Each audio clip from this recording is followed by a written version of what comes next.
Swamp Thing, episode 5, Drive All Night, or as I'm going to call this, Swamp Thing Presents Ghost Stories. So, let's get right to the episode.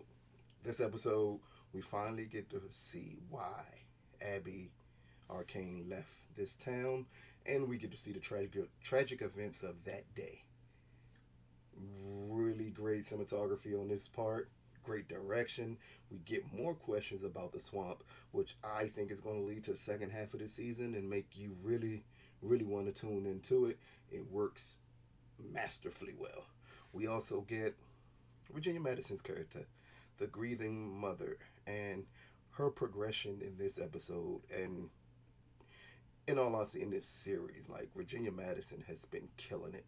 I've not seen her do this good in horror since Tony Todd was chasing her in that parking garage, talking about he needed to see Ellen and Candyman. Like, she's not been this good in horror since that point, and that's awesome. You all are going to love it. Her arc in this episode is powerful, extremely powerful. Playing the grieving mother really works for her. We also get the progression of Will Patton's character, Mr. Sutherland, the evil Southern banker or whatever he's supposed to be, because he plays it perfectly well. And he has an extremely over the top scene in the diner in this episode that when you're watching it, you get a little confused, like what the heck is he doing? But it sets a mood, it sets a temperament of his character that really works, and it also helps set up Maria Stein's character, which she plays the bartender's daughter, for you all that don't know. Like Abby's friend again, for you all that don't know. It really sets her character up to show just how strong and how powerful her character is. In all honesty, how powerful and strong all the women characters are on Swamp Thing. But this episode really pushes her character forward. We also get a reveal, and I mean, this has a lot of reveals here, people. We also get a reveal from Jennifer Beals' character. Awesome reveal from Jennifer Beal. She does amazing in this episode. As again, the mother aspect of everything. As a protective mother, she does something amazing in this episode. The reveal has to do with her character, but does not concern her character fully. And I'm not going to tell you what it is, because if I told you what it is, it would spoil something that I think you all need to tune into the episode to see. But again, Drive All Night, awesome episode. This is not the self-contained episode that I feel the first two were, and definitely not the procedural episode that episode 4 was.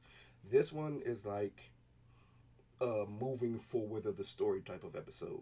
If you've seen these type of series in this genre, you normally get an episode where the job is to push the story forward. It's not necessarily to stand alone.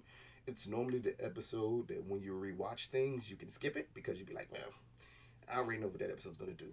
But Swamp Thing has done an amazing job of making it where not only is this not a skippable episode, like this episode is powerful on so many levels. So far past just the ghost story elements of it, just the human element of this episode is extremely powerful. That's going to get you hooked. So while it is an episode that just really pushes the story forward and gives you more of the mythology of the town, it still works. It still works extremely well. We also get to see the Phantom Stranger in this episode, finally revealed. I mean, if you're a fan of Swamp Thing, you've been waiting for this character to come up again. I am not spoiling anything by telling you the Phantom Stranger is in this episode, because even on the description of this episode, it tells you that the Phantom Stranger shows up. But his interaction with Swamp Thing is highly important, again, to pushing the story forward. You're going to really enjoy it. I'm telling you, people, you really enjoy it. That back and forth between him and Swamp Thing really works.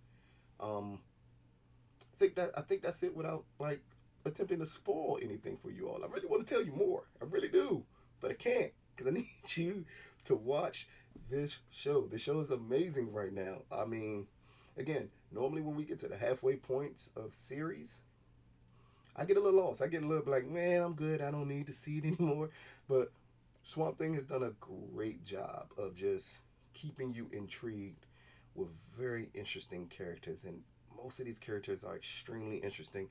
Even Iron Zingning, I'm never going to say his name right, but I know he was on 90210. I just don't say the boy's name right. But his reveal of why he's stuck in this town, again, great acting, great job, and it's a huge reveal that we need to finally see because the second half of this show is going to be awesome. This has been Lucas reviewing for JVS. Peace, people.